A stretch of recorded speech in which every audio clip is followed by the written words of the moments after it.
पदभार ग्रहण किया था। देश की सर्वोच्च लोकतांत्रिक संस्था के प्रथम अध्यक्ष के रूप में उन्होंने नियम समिति, विशेषाधिकार समिति, कार्य मंत्रणा समिति सहित कई अन्य संसदीय समितियों की स्थापना की और सदन के अंदर उच्चतम परंपराओं की नींव रखी। इस सदन में अभी तक मेरे पूर्व 16 माननीय सदस्य अध्यक्ष सदन के आसन पर विराजमान हुए और उन सभी ने श्रेष्ठ परंपराएं स्थापित किए। मान्यगण, इस कक्ष के माध्यम से अब तक 15 माननीय प्रधानमंत्रियों का नेतृत्व प्राप्त हुआ। उन सभी ने अपने विचारों और कार्यों से देश की दशा और दिशा तय की है।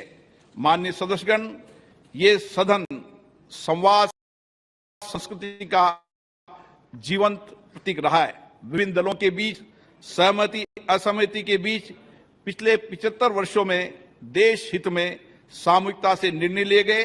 संसदीय विचार विमर्श की पद्धति से देश की जनता के जीवन में सामाजिक आर्थिक बदलाव के लिए कानून बनाए गए।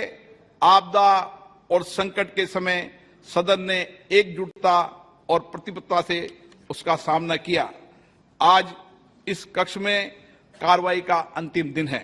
हमारे देश की लोकतांत्रिक यात्रा में इस भवन का योगदान अतुलनीय है। आज के बाद सदन की कार्रवाई नए भवन में संचालित। हम नए भवन में नई आशाओं, नई उम्मीदों के साथ प्रवेश करेंगे। मुझे विश्वास है कि हमारी संसद के नए भवन में हमारा लोकतंत्र नई ऊंचाइयों को प्राप्त करेगा। मैं माननीय प्रधानमंत्री जी से आग्रह करूंगा कि वो अपने विचार को व्यक्त करें।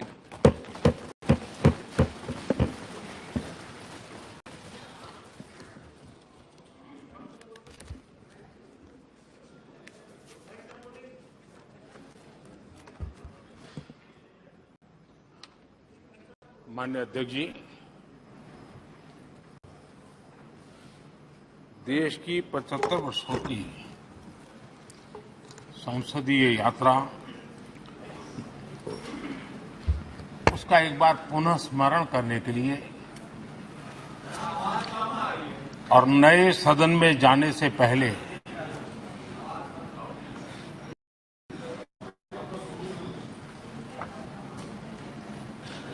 उन प्रेरक पलों को,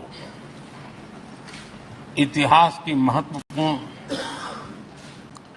घड़ी को स्मरण करते हुए आगे बढ़ने का ये अवसर है। हम सब इस ऐतिहासिक भवन से विदा ले रहे हैं। आगे पहले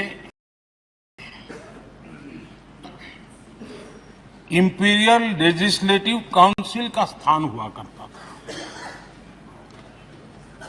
आजादी के बाद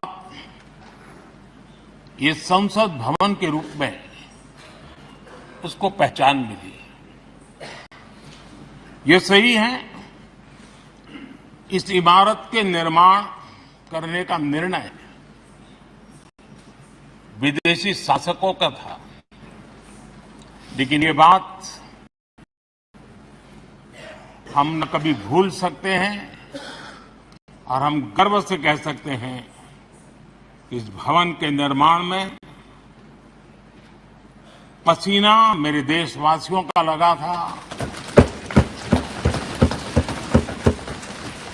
परिश्रम मेरे देशवासियों का लगा था और पैसे भी मेरे देश के लोगों के।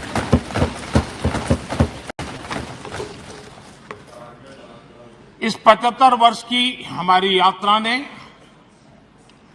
अनेक लोकतांत्रिक परंपराओं और क्रियाओं का उत्तम से उत्तम सृजन किया है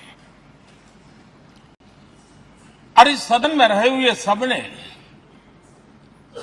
उसमें सक्रियता से योगदान भी दिया है और साक्षी भाव से उसको देखा।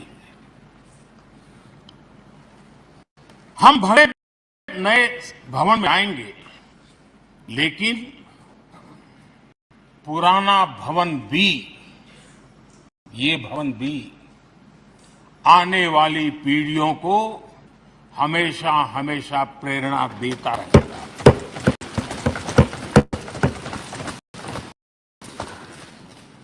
ये भारत के लोकतंत्र की स्वर्णिम यात्रा का एक महत्वपूर्ण अध्याय है,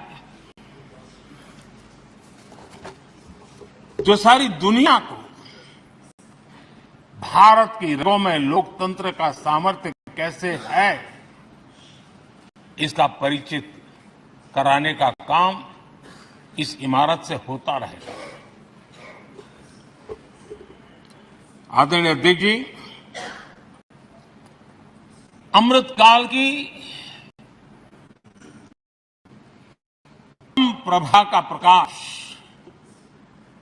राष्ट्र में एक नया विश्वास, नया आत्मविश्वास, नया उमंग, नए सपने, नए संकल्प और राष्ट्र का नया सामर्थ्य उससे भर रहा है। चारों तरफ आज भारतवासियों की उपलब्धि की चर्चा हो रही है और गौरव के साथ हो रही है। ये हमारे 75 साल के संसदीय इतिहास का एक सामूहिक प्रयास का परिणाम है, जिसके कारण विश्व में आज वो गूंज सुनाई दे रही है। आदरणीय अध्यक्ष जी, चंद्रयान 3 की सफलता न सिर्फ पूरा भारत, पूरा देश अभिभूत है और इसमें भारत के सामर्थ्य का एक नया रूप जो आधुनिकता से जुड़ा है, जो विज्ञान से जुड़ा है, जो टेक्नोलॉजी से जुड़ा है, जो हमारे वैज्ञानिकों के सामर्थ्य से जुड़ा है, जो 140 करोड़ देशवासियों के संकल्प की शक्ति से जुड़ा हुआ है, वो देश और दुनिया पर एक नया प्रभाव पैदा करने वाला है। ये सदन और इस सदन के माध्यम से मैं फिर एक बार देश के वैज्ञानिकों और उनके साथियों को कोटि कोटि बधाइयां देता हूं, उनका अभिनंदन करता हूं।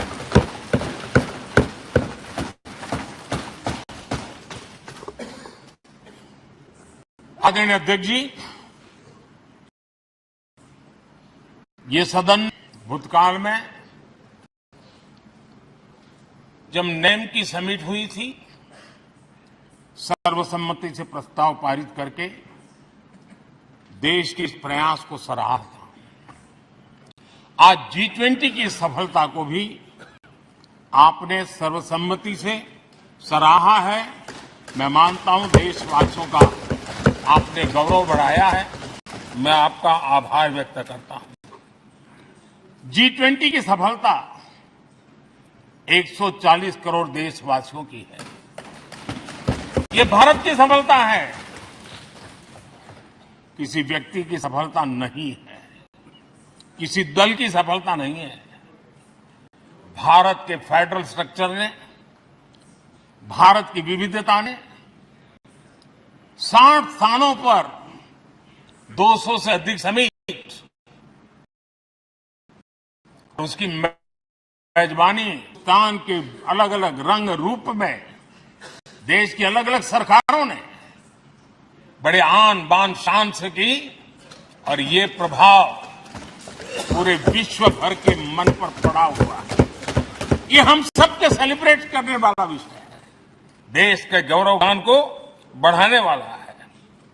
और जैसा आपने उल्लेख किया, भारत इसलिए गर्व करेगा, जब भारत अध्यक्ष रहा उस समय अफ्रीकन यूनियन इसका सदस्य बना।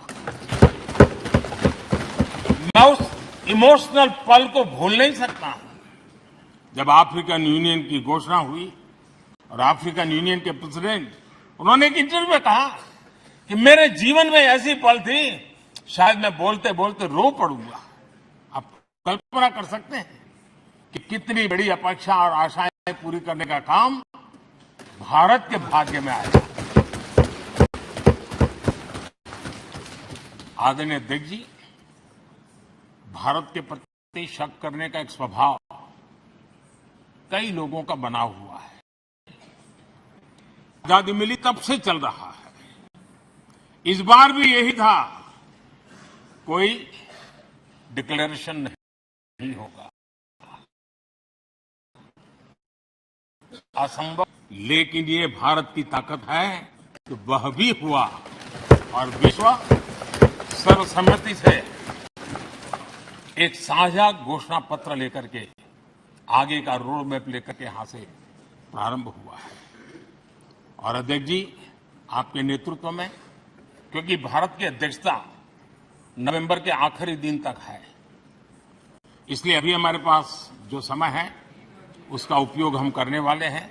और आपकी अध्यक्षता में दुनिया भर के ये जो G20 के सदस्य हैं, P20 पार्लियामेंट स्पीकर्स की एक समिट जैसे आपने घोषणा की, सरकार का आपके इस प्रयासों को पूरा समर्थन रहेगा, पूरा सहयोग रहेगा। आदरणीय अध्यक्ष जी, हम सबके लिए गर्व की बात है कि आज भारत विश्व मित्र के रूप में अपनी जगह बना पाया है। पूरा विश्व भारत में अपना मित्र खोज रहा है। पूरा विश्व भारत की मित्रता को अनुभव कर रहा है। और उसका है हमारे जो संस्कार है, वेद से विवेकानंद तक जो हमने पाया है, सबका साथ सबका विकास का मंत्र आज विश्व को हमें साथ लाने में जोड़ रहा है। आदरणीय अध्यक्ष जी, ये सदन से विदाई लेना एक बहुत ही भावुक पल है। परिवार भी अगर पुराना घर छोड़ करके नए घर जाता है तो बहुत सारी यादें कुछ पल के लिए उसको झकझोर देती है। और हम जब ये सदन को छोड़ के जा रहे हैं तो हमारा मन मस्तिष्क भी उन भावनाओं से भरा हुआ है, अनेक यादों से भरा हुआ है।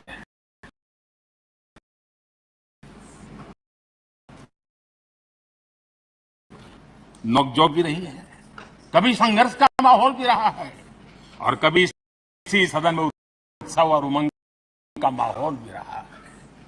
ये सब हमारे साथ हम सबकी साझी स्मृतियां, ये हम सबकी साझी विरासत है और इसलिए इसका गौरव भी हम सबका साझा है।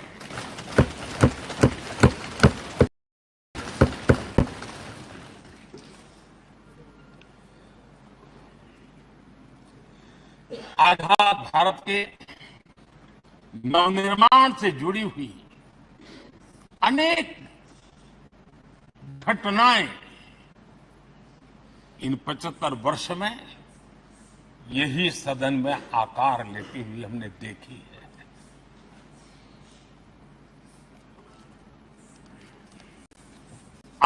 आज हम जब इस सदन को छोड़कर के नए सदन के प्रस्ताव करने वाले हैं, तब भारत के सामान्य मानवीय की भावनाओं को जहां जो आदर मिला है, सम्मान मिला है, अभिव्यक्ति का भी एक अवसर है। और इसलिए आदरणीय अध्यक्ष, मैं पहली बार जब संसद का सदस्य बना और पहली बार एक सांसद के रूप में इस भवन में मैंने प्रवेश किया तो सहज रूप से मैंने इस संसद भवन के दौर पक्ति पर अपना शीश झुका करके इस लोकतंत्र के मंदिर को श्रद्धा भाव से नमन करते हुए मैंने पैर रखा था। वो पल मेरे लिए भावनाओं से भरी हुई थी। मैं कल्पना नहीं कर सकता, लेकिन भारत के लोकतंत्र की ताकत है, भारत के सामान्य मानवीय की लोकतंत्र के प्रति श्रद्धा का प्रतिबिंब है कि रेलों पर गुजारा करने वाला एक गरीब परिवार का बच्चा पार्लियामेंट पहुंच गया।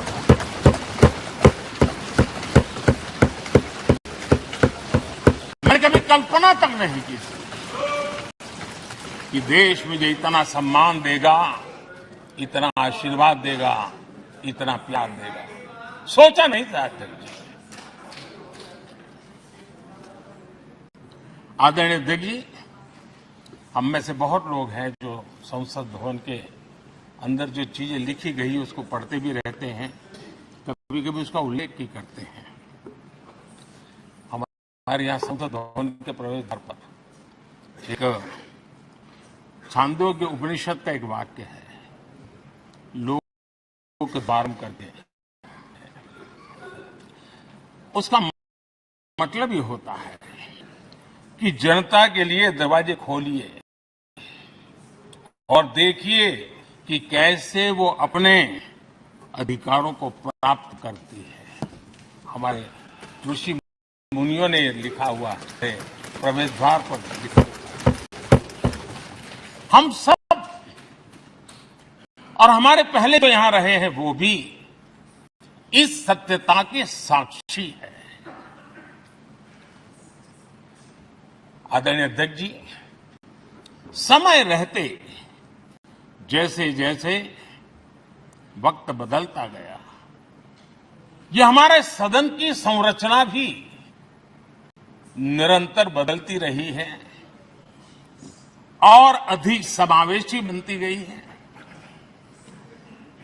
समाज के हर वर्ग का प्रतिनिधि विविधताओं से भरा हुआ इस सदन में नजर आता है।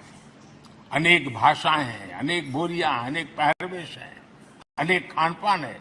सदन के अंदर सब कुछ है और समाज के सभी तबके के लोग, चाहे वो सामाजिक रचना के हो, चाहे आर्थिक रचना के हो, चाहे गांव या शहर के हो, एक प्रकार से पूर्ण रूप से समावेशी वातावरण सदन में पूरी ताकत के साथ जन सामान्य की इच्छा आकांक्षाओं को प्रकट करता रहा है। दलित हो, पीड़ित हो, आदिवासी हो, पिछड़े हो, महिलाएं हो, हर एक का धीरे धीरे धीरे योगदान बढ़ता चला गया है। आदरणीय अध्यक्ष जी, प्रारंभ में महिलाओं की सदस्य संख्या कम थी, लेकिन धीरे धीरे माताओं बहनों ने भी इस सदन की गरिमा को बढ़ाया है।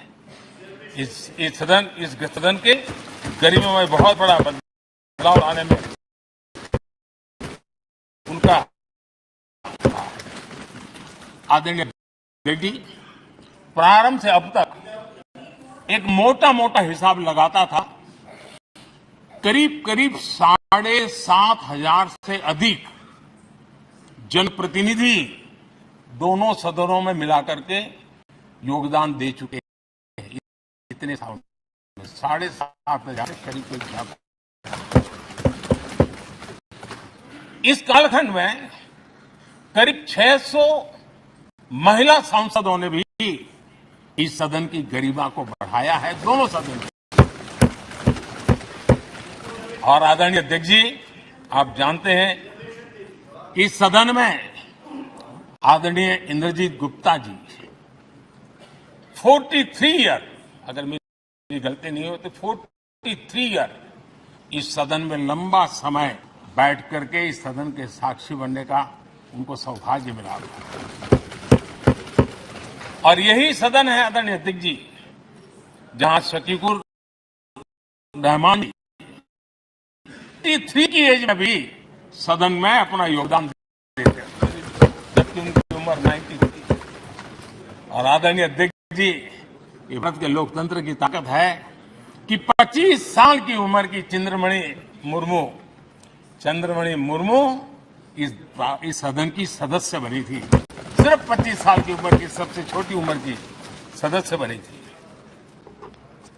आदरणीय अध्यक्ष महोदय, वाद विवाद कटाक्ष ये सब कुछ हम सब ने अनुभव किया है, हम सब ने इनिशिएट भी किया है, कोई बात नहीं रही है। लेकिन उसके बावजूद भी शायद जो परिवार भाव हम लोगों के बीच में रहा है, हमारे पहले की पीढ़ियों में भी रहा है, जो लोग प्रचार माध्यमों से हमारा यहां का रूप देखते हैं और बाहर निकलते ही हमारा जो अपनापन होता है, परिवार भाव होता है, वो एक अलग ही ऊंचाई पर ले जाता है। और ये भी इस सदन की ताकत है, एक परिवार भाव। और उसके साथ साथ हम कभी कड़वाहट पाल करके नहीं आते हैं, हम उसी प्यार से सदन छोड़ने के कई वर्षों के बाद भी मिल जाए तो भी उस प्यार को कभी भूलते नहीं है, उस स्नेह भरे याद दिनों को भूलते नहीं है, वो मैं अनुभव कर सकता हूं। आदरणीय अध्यक्ष जी, हमारे पहले भी और वर्तमान भी हमने कई बार देखा है कि अनेक संकटों के बावजूद भी, अनेक असुविधाओं के बावजूद भी सांसद सदन में आए हैं और उन्होंने शारीरिक पीड़ा भी असह्य हो तो भी सदन में एक सांसद के रूप में, जनप्रतिनिधि के रूप में अपना कर्तव्य निभाया है। ऐसी अनेक घटनाएं आज हमारे सामने हैं। गंभीर बीमारियों के बावजूद भी कोई व्हील चेयर में आना पड़ा, किसी को डॉक्टरों को बाहर खड़े रख करके अंदर आना पड़ता, लेकिन सभी सांसदों ने कभी न कभी इस प्रकार से अपनी भूमिका निभाई। कोरोना काल हमारे सामने उदाहरण है। हर परिवार में रहता था कहीं बाहर जाए तो मौत को बुलावा न दे दे, उसके बावजूद भी हमारे माननीय सांसद दोनों सदन में कोरोना काल की संकट की घड़ी हमने राष्ट्र का काम रुकने नहीं दिया। आवश्यकता पड़ी, डिस्टेंस रखना भी था और बार बार टेस्टिंग भी करना पड़ता था। सदन में आते थे लेकिन मास्क पहनना पड़ता था, बैठने की रचना भी अलग अलग की, समय भी बदले गए। हर चीज के साथ राष्ट्र का काम रुकना नहीं चाहिए, इस भाव से सभी सदस्यों ने इस सदन को अपने कर्तव्य का महत्वपूर्ण अंग माना, संसद को चलाए रखा। और मैंने देखा है कि इस सदन से इतना लगाव लोगों का है कि पहले कभी हम देखते थे कोई 30 साल पहले सांसद रहा होगा, कोई 35 साल पहले रहा होगा, लेकिन वो सेंट्रल हॉल तो जरूर आएगा। जैसे मंदिर जाने की आदत होती है वैसे उनको सदन में आने की आदत है। इस जगह का लगाव बन जाता है, एक आत्मीय भाव से जुड़ाव हो जाता है।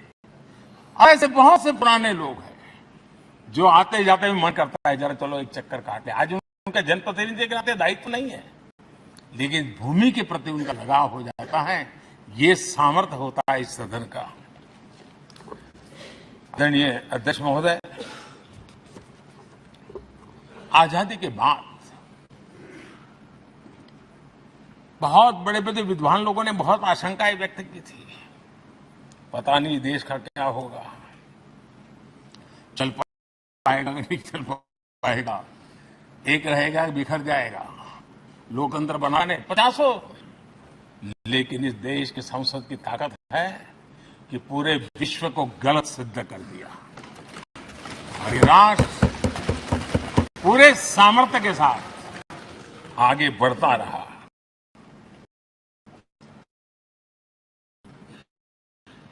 से कि हम भ्रष्टाचार भी करते रहेंगे और हम लोगों ने, हमारी पुरानी पीढ़ियों ने मिलकर के काम को करके दिखाया है। इसका गौरवगान करने का ये अवसर है। आदरणीय अध्यक्ष जी, इसी भवन में 2 साल 11 महीने तक संविधान सभा की बैठकें हुई और उसने देश के लिए एक मार्गदर्शक जो आज भी हमें चलाता है, हमारे संविधान दिया। 26 नवंबर 1949 को जो संविधान हमें मिला वो 26 जनवरी 1950 को लागू हुआ। इन वर्षों में सबसे बड़ा जो अचीवमेंट है वो ये है कि देश के सामान्य मानवी का इस संसद पर विश्वास बढ़ता ही गया है और लोकतंत्र की सबसे बड़ी ताकत यही है कि इस महान संस्था के प्रति, इस महान इंस्टीट्यूशन के प्रति, इस व्यवस्था के प्रति उनका विश्वास अटूट रहे, विश्वास उनका बना रहे। इन 75 वर्षों में हमारी संसद ने जन भावनाओं की अभिव्यक्ति का भवन भी बना दिया। यहां जन भावनाओं की पुरजोश अभिव्यक्ति और हम देखते हैं राजेंद्र बाबू से लेकर डॉक्टर कलाम, रामनाथ जी कोविंद और अभी द्रौपदी मुर्मू जी, इन सब के संबोधन का लाभ हमारे सदनों को मिला है, उनका मार्गदर्शन मिला है। आदरणीय अध्यक्ष जी, पंडित नेहरू जी, शास्त्री जी, वहां से लेकर के अटल जी, मनमोहन सिंह जी तक एक बहुत बड़ी श्रृंखला जिसने इस सदन का नेतृत्व किया है और सदन के माध्यम से देश को दिशा दी है, देश को नए रंग रूप में ढालने के लिए उन्होंने परिश्रम किया है, पुरुषार्थ किया है। आज उन सबका गौरवगान करने का भी अवसर है। आदरणीय अध्यक्ष जी, सरदार वल्लभ भाई पटेल, लोहिया जी, चंद्रशेखर जी, आडवाणी जी, न जाने अनगिनत नाम जिन्होंने हमारे इस सदन को समृद्ध करने में, चर्चाओं को समृद्ध करने के लिए, देश के सामान्य से सामान्य व्यक्ति की आवाज को ताकत देने का काम इस सदन में किया है। विश्व के भी अनेक राष्ट्राध्यक्षों ने हमारे इन सदनों को संबोधित करने का भी अवसर आया है और उनकी बातों में भी भारत के लोकतंत्र के प्रति आदर का भाव व्यक्त हुआ है। आदरणीय अध्यक्ष जी, उमंग उत्साह के पल के बीच भी कभी सदन की आंख से आंसू बहे। ये सदन दर्द से भर गया जब देश को 3 अपने प्रधानमंत्री उनको अपने कार्यकाल में खोने की नौबत आई, नेहरू जी, शास्त्री जी और इंदिरा जी। तब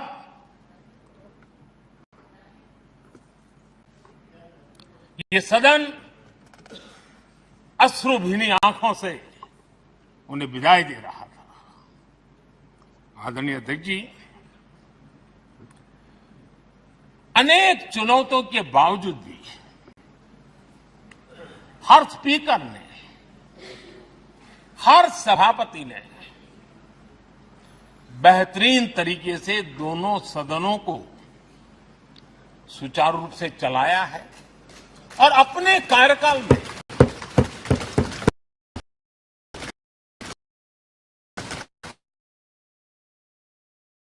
उन्होंने वो निर्णय मावलंकर काल से हुए हो या सुमित्रा जी के कालखंड के हो या बिरला जी के, आज भी उन निर्णयों को रेफरेंस पॉइंट माना जाता है। ये काम हमारे करीब 17 स्पीकर और उसमें 2 हमारी महिला स्पीकर ने भी, और मावलंकर जी से लेकर के सुमित्रा ताई तक और बिरला जी का मार्गदर्शन आज भी हमें मिल रहा है। हर एक की अपनी अपनी शैली रही है, लेकिन उन्होंने सबको साथ लेकर के नियमों कानूनों के बंधन में इस सदन को हमेशा उड़ा है। मैं आज उन सभी स्पीकर महोदय को भी आज वंदन करता हूं, अभिनंदन करता हूं। आदरणीय अध्यक्ष जी, ये सही है कि हम जनप्रतिनिधि अपनी अपनी भूमिका निभाते हैं, लेकिन सातत्यपूर्ण तरीके से हमारे बीच जो एक टोली बैठती है उनकी भी पीढ़ियां बदल गई है। कभी कागज लेके दौड़ते हैं, उनका भी योगदान कम नहीं है।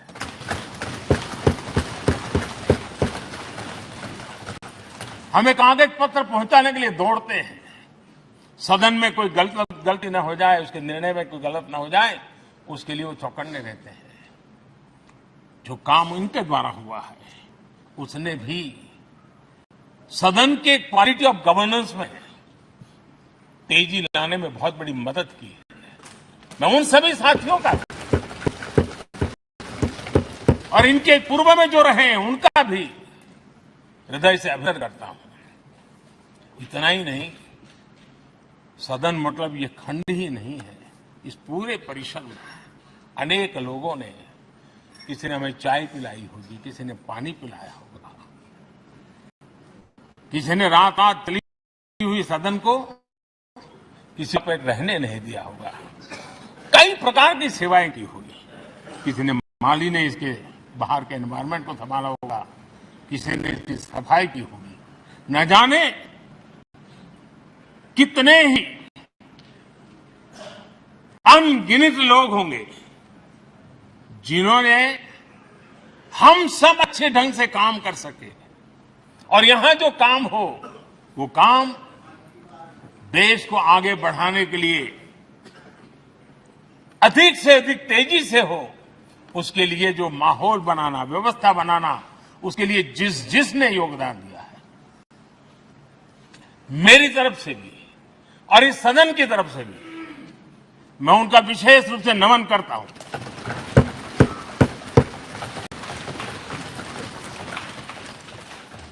आदरणीय अध्यक्ष जी, लोकतंत्र का ये सदन,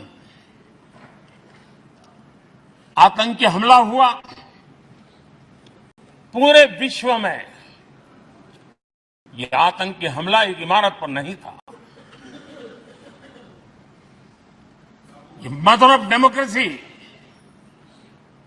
एक प्रकार से हमारी जीवात्मा पर यह हमला था। ये देश उस घटना को कभी भूल नहीं सकता है, लेकिन आतंकियों से लड़ते लड़ते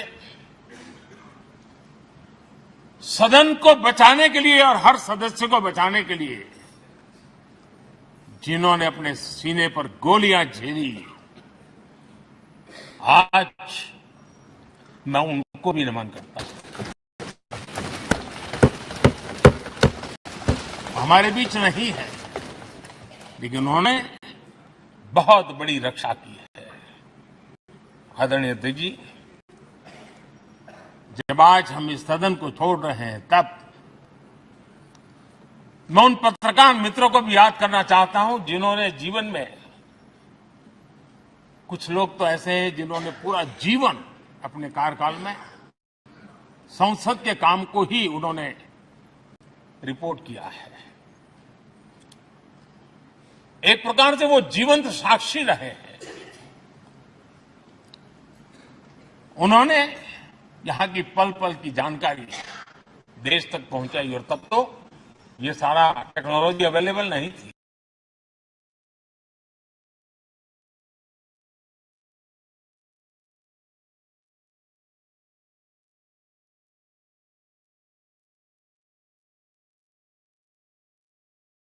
तब वही लोग थे जो यहाँ की पहुंचाते थे, और उनका सामर्थ्य था वो अंदर की भी पहुंचाते थे और अंदर की भी पहुंचाते थे।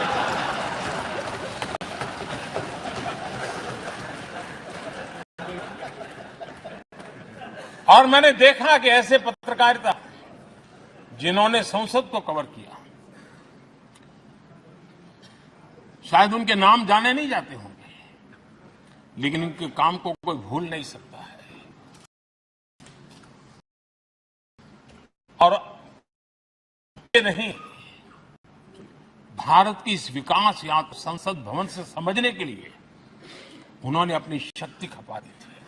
आज भी पुराने जो पत्रकार मित्र मिल जाते हैं और जिन्होंने कभी संसद को कवर किया हो, तो ऐसी अननोन चीजें बताते हैं जो उन्होंने अपनी आंखों से देखी होती है, कान से सुनी होती है, जो अचरज करने वाली होती है। यानी एक प्रकार से जैसी ताकत यहां की दीवारों की रही है, वैसा ही दर्पण उनकी कलम में रहा है, और उस कलम ने देश के अंदर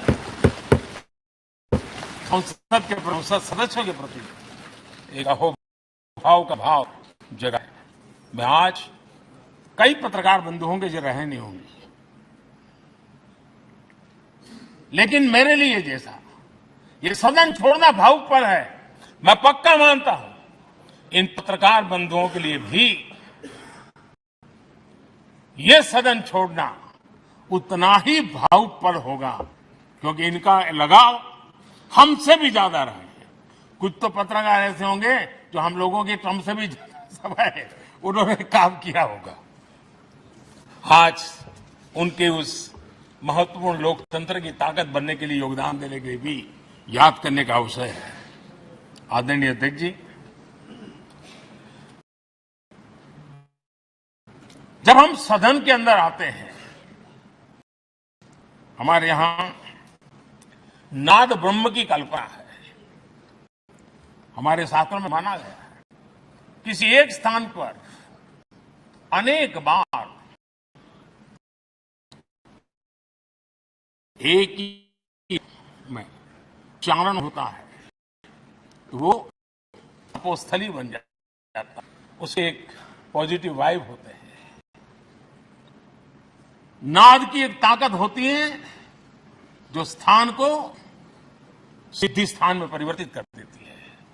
मैं मानता हूं ये सदन भी 7,500 जनप्रतिनिधियों के द्वारा बार बार जो शब्द गूंजे हैं, जो वाणी यहां गूंजी है, उसने इस सदन में हम बैठकर आगे या ना करे, लेकिन इसकी गूंज इसे तीर्थ क्षेत्र बना देती है।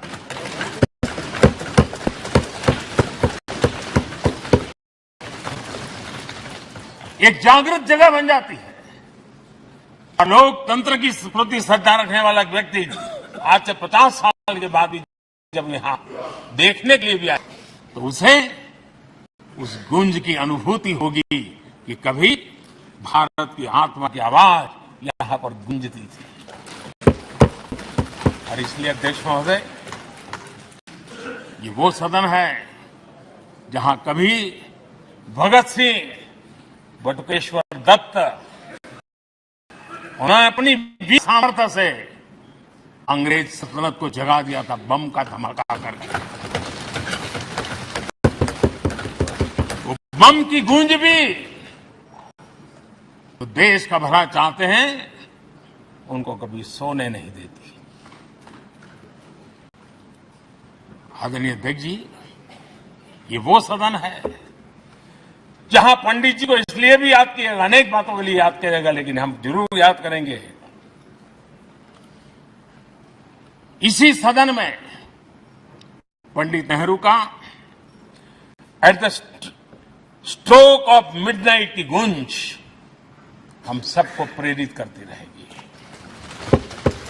और इसी सदन में अटल जी ने कहा था, वो शब्द आज भी गूंज रहे हैं इस सदन में, सरकारें आएगी जाएगी, पार्टियां बनेगी बिगड़ेगी, लेकिन ये देश रहना चाहिए।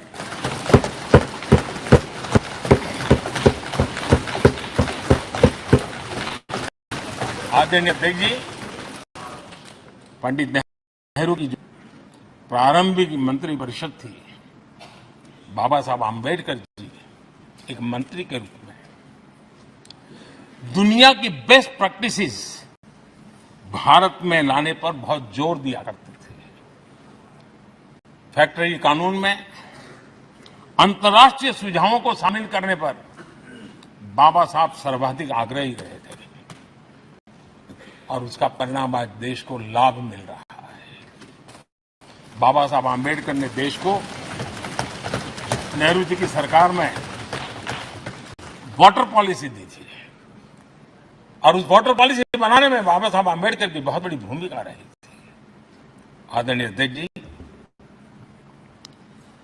हम ये जानते हैं कि भारत में बाबा साहब आम्बेडकर एक बात हमेशा कहते थे कि भारत में सामाजिक न्याय के लिए भारत का औद्योगिकरण होना बहुत जरूरी है, क्योंकि देश के दलित पिछड़ों के पास जमीन ही नहीं है, वो क्या करेगा?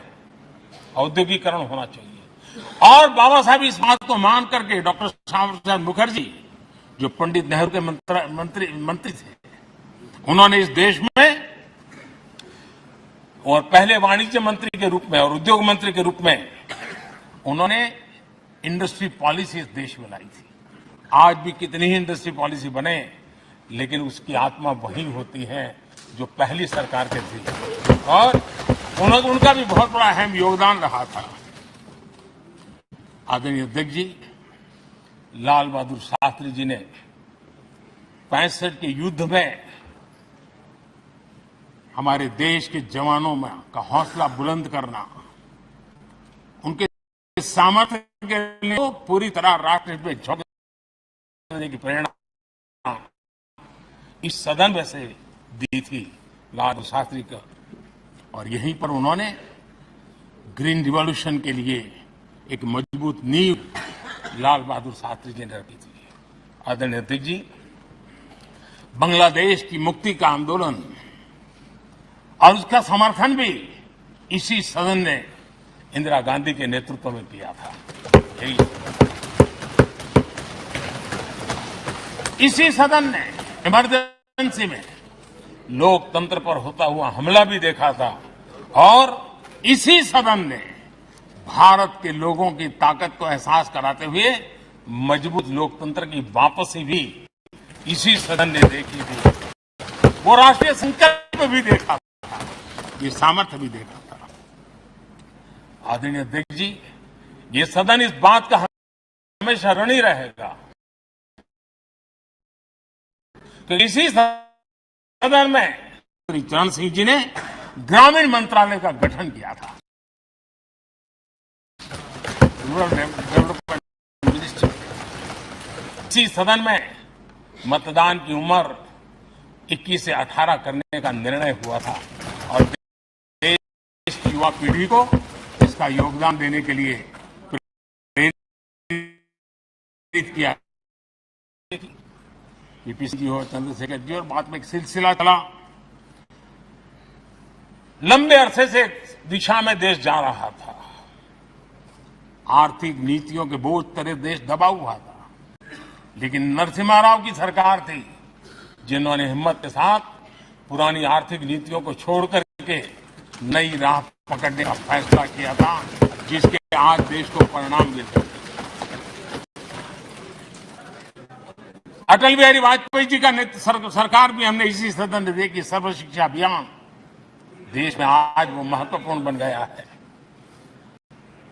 आदिवासी कार्यालय मंत्रालय अटल जी ने बनाया, नॉर्थ ईस्ट का मंत्रालय अटल जी ने बनाया, न्यूक्लियर टेस्ट भारत के सामर्थ्य का परिचय बन गया।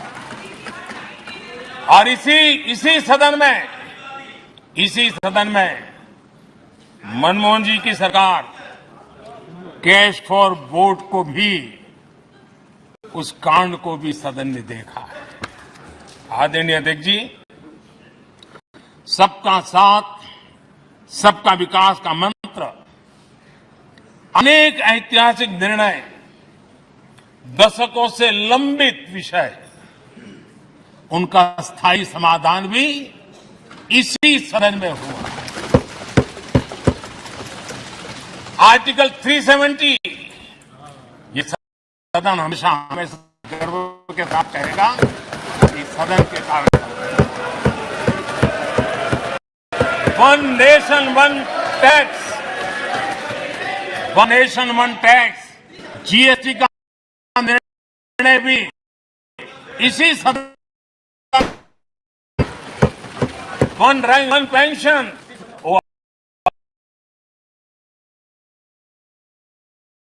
आरोपी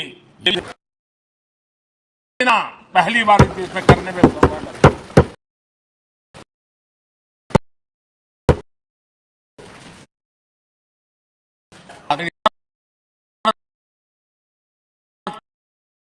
लोकतंत्र में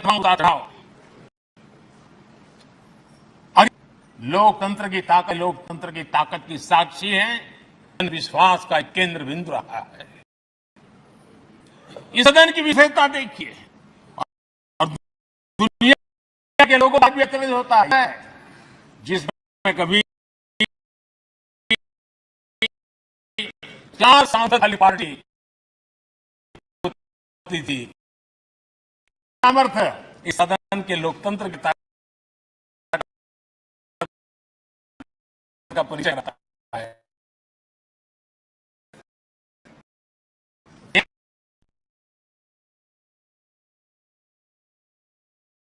एक वोट आज अनेक छोटी छोटी रीजनल पार्टियों का प्रतिनिधित्व को हमारे देश के एस्पिरेशन एक प्रकार से वो आकर्षक बिंदु बना है। आदरणीय अध्यक्ष जी, इस देश में 2 प्रधानमंत्री ऐसे रहे, मोरारजी भाई वीपी सिंह एक प्रकार से कांग्रेस में जीवन खपाया था, लेकिन एंटी कांग्रेस गवर्नमेंट का नेतृत्व कर रहे थे। ये भी इसकी विशेषता थी। और हमारे नरसिम्हा राव जी, वो तो बिस्तरा गोल करके घर जाने की तैयारी कर रहे थे, निवृत्ति की घोषणा कर चुके थे, लेकिन यही लोकतंत्र की ताकत देखिए, सदन की ताकत देखिए, वो प्रधानमंत्री के रूप में 5 साल हमारी सेवा कर रहे।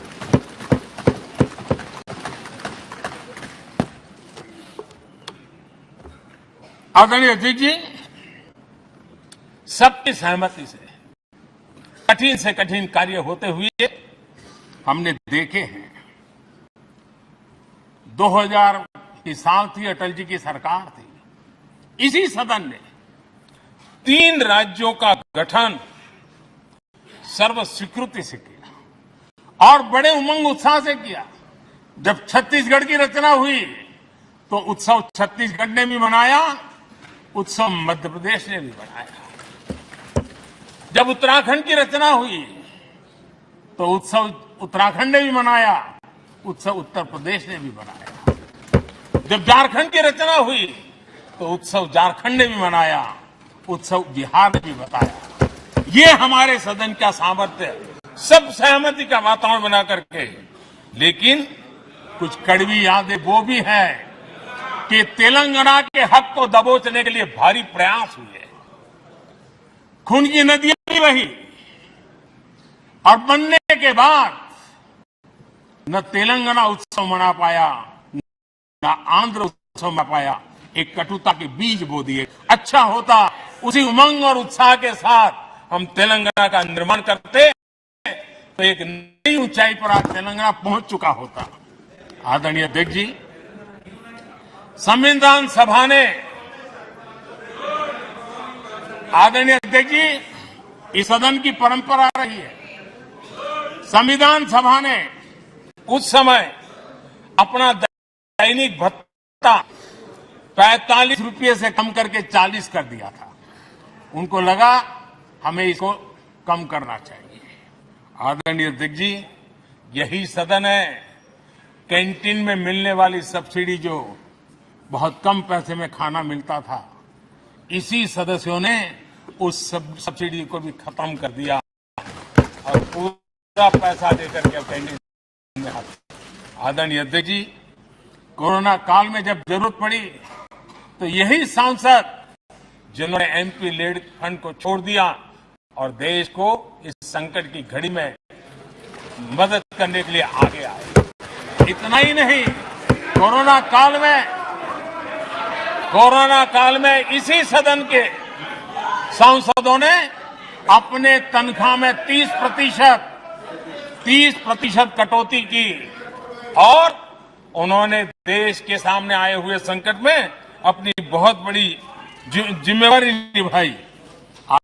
आदरणीय, हम गर्व से कह सकते हैं, ये सदन में बैठे हुए लोग भी कह सकते हैं, हमारे पूरे सदन में बैठे थे वो भी कह सकते हैं कि हम ही लोग हैं जिन्होंने हम पर डिसिप्लिन लाने के लिए हमारे यहां जनप्रतिनिधित्व कानून में समय समय कठोरता बरती। नियम हमने ही लादे, हमने ही तय किया कि नहीं, जनप्रतिनिधि के जीवन में हो सकता। मैं मानता हूं ये जीवंत लोकतंत्र का भाव, और ये सदन ने दिया है, यही माननीय सांसदों ने दिया है और हमारी पुरानी पीढ़ी के सांसदों ने दिया है। और मैं मानता हूं कि कभी कभी उन चीजों को भी याद करना चाहिए। आदरणीय अध्यक्ष जी, हम जो वर्तमान सांसद हैं उनके लिए तो ये विशेष सौभाग्य का अवसर है। सौभाग्य का अवसर इसलिए है कि हमें इतिहास और भविष्य दोनों की कड़ी बनने का अवसर देता है।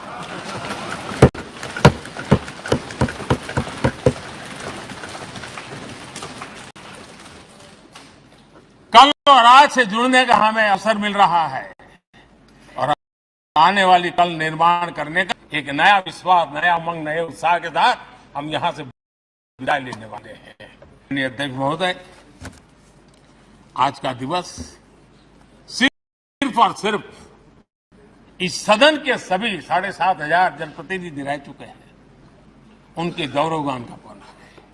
इन दीवारों से हमने जो प्रेरणा पाई है, जो नया विश्वास पाया है, उसको लेकर जाने का है। बहुत सी बातें ऐसी थी जो सदन में हर किसी की ताली की हकदार थी, लेकिन शायद राजनीति उसमें भी आड़े आ रही। नेहरू जी के योगदान का गौरवगान अगर इस सदन में होता है, कौन सदस्य होगा जिसको ताली बजाने का मन न करे। लेकिन उसके बावजूद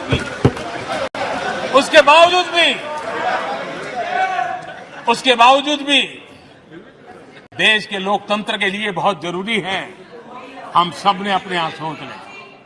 आदरणीय अध्यक्ष जी, मुझे पूरा विश्वास है कि आपके मार्गदर्शन में और इस अनुभवी माननीय सांसदों के सामर्थ्य से हम नई संसद में जब जाएंगे तो नए विश्वास के साथ जाएंगे। मैं फिर एक बार, आज पूरा दिवस आपने इन पुरानी स्मृतियों को ताजा करने के लिए दिया, एक अच्छे वातावरण में सबको याद करने का मौका दिया। इसके लिए मैं आप सबका, आपका हृदय से आभार व्यक्त करता हूं और मैं सभी सदस्यों से आग्रह करूंगा कि अपने जीवन की ऐसी मधुर यादों को यहां हम जरूर व्यक्त करें, ताकि देश तक पहुंचे कि सचमुच में ये हमारा सदन, ये हमारे जनप्रतिनिधियों की गतिविधि सच्चे अर्थ में देश को, इसका भाव लोगों के तक पहुंचे। इसी एक अपेक्षा के साथ मैं फिर एक बार इस सदन को प्रणाम करता हूं।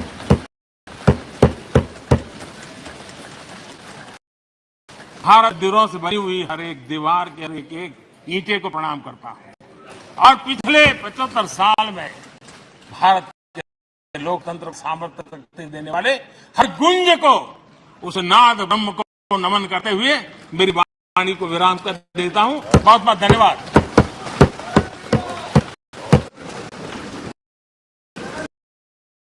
माननीय सदस्यगण, माननीय प्रधानमंत्री इस सदन की सीख, अनुभव, यहाँ की प्रेरणा की गूंज में व्यक्त किया है। मैं ये अपेक्षा करूंगा कि आज इसी तरीके से सकारात्मक वातावरण में हम चर्चा करें, सकारात्मक विषय रखें और जो कुछ भी यहाँ से सीखा है, हमारे पूर्वजों जो कुछ भी इस देश को, लोकतंत्र को दिया है, उसके बारे में सकारात्मक विचार रखें। आप सभी को बहुत बहुत धन्यवाद। अधीर रंजन चौधरी जी। प्रधानमंत्री को रहना चाहिए, प्रधानमंत्री को उपस्थित रहना चाहिए, तो हमारी बात को सुन ले। ये क्या हमारी ज्यादा रहेगी? I'm just coming. Sir. देखिए हमारे ये उनका बैग यहीं पे है, उनका बैग यहीं पे है, उनका बैग यहीं पे है, ये देखिए बैग आपके बच्चे आप लोग चली गए, चली नहीं गए, आ रही चिंता नहीं आ रही है। आपके कहाँ गए? बहुत लंबी भाषण है। आप कहाँ जा रहे हैं?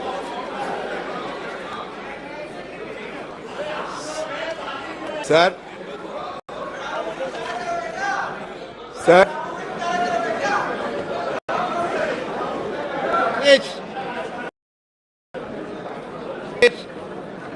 Sir, I must appreciate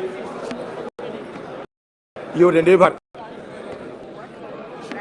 for offering this opportunity to ventilate our views on the constitutional दिवस, संविधान दिवस। लेकिन बात यह सर, कहे तो जाते हैं 50 साल, लेकिन जब तक मेरा जानकारी है सबसे पहले जो कॉन्स्टिट्यूशन असेंबली की सभा हुई थी वो 1946 में, और 1949 26 नवंबर में ये अडॉप्ट हुई थी, और 1950 26 जनवरी ये चालू हुई थी हमारे संविधान युग में। लेकिन आप कहां से 75 साल के अमृतकाल ये लाया गया, ये मुझे समझ में नहीं आते हैं सर। सही मायनों में जब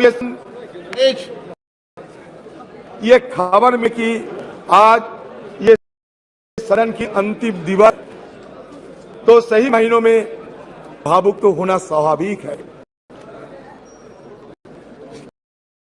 कितने विद्वानों ने, ज्ञानियों ने, पंडितों ने और देश प्रेमी ने हमारे ये सदन, उसके साथ साथ हमारा संविधान और ये देश की लोकतंत्र की रक्षा करने के लिए न जाने कितने योगदान किए होंगे। बहुत सारे हमारे पूर्वजों ने ये दुनिया छोड़ के चले गए, उनका याद हम करते रहेंगे।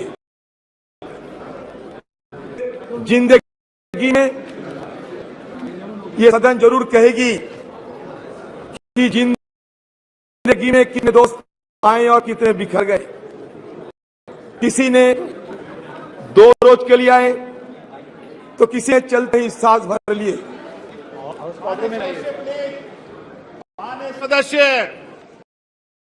माननीय सदस्य प्लीज डाउन, प्लीज। माननीय नाम लेके पुकारूंगा, प्लीज बैठिए। माननीय सदस्य प्लीज बैठिए, बैठिए। सर क्या है सर? जिंदगी में कितने दोस्त आए और कितने बिखर गए।